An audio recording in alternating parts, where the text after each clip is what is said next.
Hey everybody, this is Rodney and Chad and Clint from Doggone Predator Hunters, and we just wanted to go through some of the equipment that we use every night when we coyote hunt, and the way that we go about things, and hopefully some of it helps you guys out. So the first thing we want to talk about is what we do when we actually pull up to a spot. So when we pull up to a spot, normally we already have our thermals ready to roll, and what we use is we use pulsar helions, and mine's a XQ38F. This is a XP50.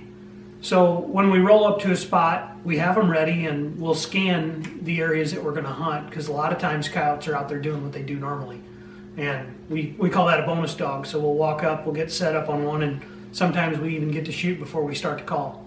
So that's what we usually do when we start. And then we go out, we play the wind the right way, and we get set up, and this is the equipment that we use to do it. So yeah, we basically, when we get there, one guy automatically gets out, starts scanning the area with a thermal. The other two guys start unloading everything out of the truck, and basically as soon as all's clear, we walk out there. We actually have the Fox Pro along with a couple mouth calls we use every now and then.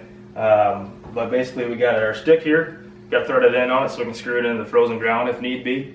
We hang the call out there about typically between 80 and 100 yards, I'd say, and put the call out, and we try to put the call in an area to where if the dogs do come downwind, which they typically will, they'll try to get downwind of the call, and they won't ever make it to our wind then, which really helps out a lot actually from keeping them out of our wind. Yeah. But always want to be able to see downwind, even if that's not where you think the dogs are going to come from. Make sure you can see downwind, because sometimes they're out in weird places you don't think they'd be in. Yeah, we do a lot of scouting, and normally we think we know where they're going to come from, but it always surprises us where they show up. Right. But hang the call basically on the stick, put it out there 100 yards or so, and then basically everybody gets back, and thermal guys start scanning again. Pretty well, then we start the calling sequence. Two guys typically are on a gun, one caller, and one caller / thermal guy, and another basically primary thermal guy who stands right over top of the primary shooter. And if they see one, they can then line the gun up for them and get them on the coyote as quick as possible. Yeah. With the scopes that we have, a lot of times the guy on the scope will actually see the coyotes before the guy with the thermal does too. But the thermals have made a huge difference for us, big time. As far as the scope and gun, Clint, you know quite a bit about them. Yeah, they are. Now it's Pro Firearm is the brand. They are in 243 Winchester on an AR-10 platform, heavy barrel, fluted. We usually use 10. I should say we use 10 round clips. It's more than enough most of the time. Magpul furniture on it. Our scopes are Armorsight Drone Pro 10Xs. They are digital night vision. They are not thermal. We like to use our digital night vision because we can tell something that looks like a coyote that may not be a coyote, like a Labrador, Beagle, deer. Yeah. Small deer look like a coyote in the thermal. It's just better for identification instead of just guessing and firing, which we don't do. No. We have rangefinders on our guns. They are silencer radius rangefinders. At night they reach out thousands of yards. I've personally shot I think it was a cell phone tower at 2,500 yards, no problem, picks it up. I thought he was going to brag about shooting a coyote at 490 yards. Right. No. That too. But yeah, so far they've been excellent firearms for us. Put Timney triggers in them, nice light crisp triggers in them.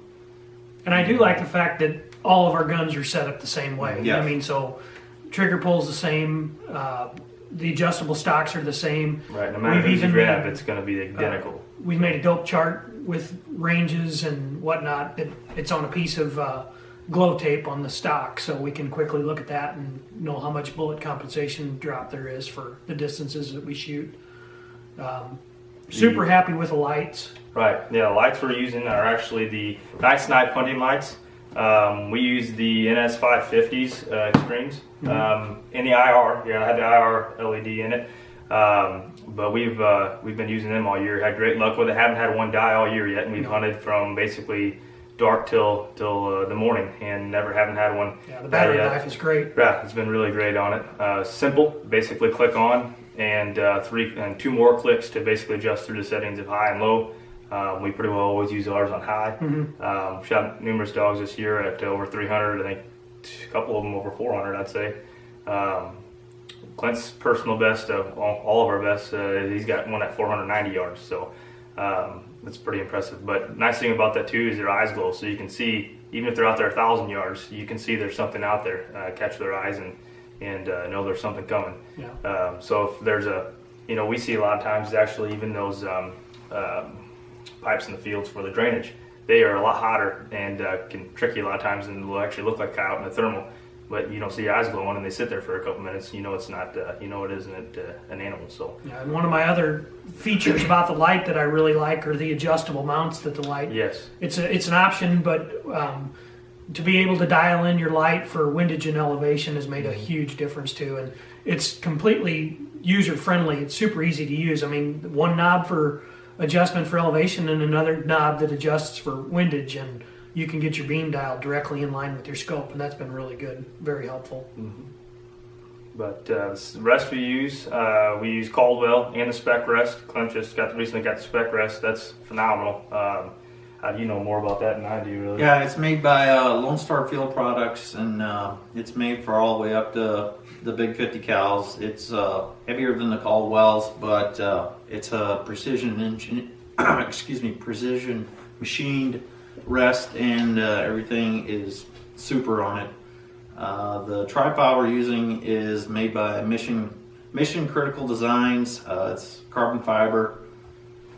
We can adjust it. Most of the time we shoot off of just a 5-gallon bucket like I'm sitting on right now. We have done a little bit of hunting as far as standing, but if you want the best rest possible, you need to get either prone or sitting. 3 points of contact. Yeah, 3 points of contact, I'd say. Like I said, if you're in a real tall corner or something like that and you've got to stand up, that tripod will definitely do it. And same thing with the Spec Rest. It's made to be used in a bunch of different ways. Very happy with it. So that's pretty much the gist of the equipment that we use. We've been using a lot of the Fox Pro calls that come preloaded on it, and I have purchased some of Tony Tebby's calls, and we've had really good luck with those. All the stuff that we're doing has worked really good so far. It's been working very good. As far as the thermals and the lights and everything go, we purchased them through Predator Hunter Outdoors, PredatorHunterOutdoors.com actually. This guy's name is Paul. Contact him. He'll hook you up with anything you need. We've had really good luck with their customer service. Right, been very good. But I think that's actually, Predator Hunter Outdoors is actually on the lights itself. That's where you need to go. Give him a call. He will hook you up with all the lights you need, and he's very informative too. He'll tell you what you need for what you're using. He knows his stuff. Right, he does it all as well too. So contact him and get in touch with us if you want to get his number, or just Google it, PredatorHunterOutdoors.com, and check it out. He's got a bunch of stuff. All right. Sounds good. Well, hope it helps. Yep. Good luck.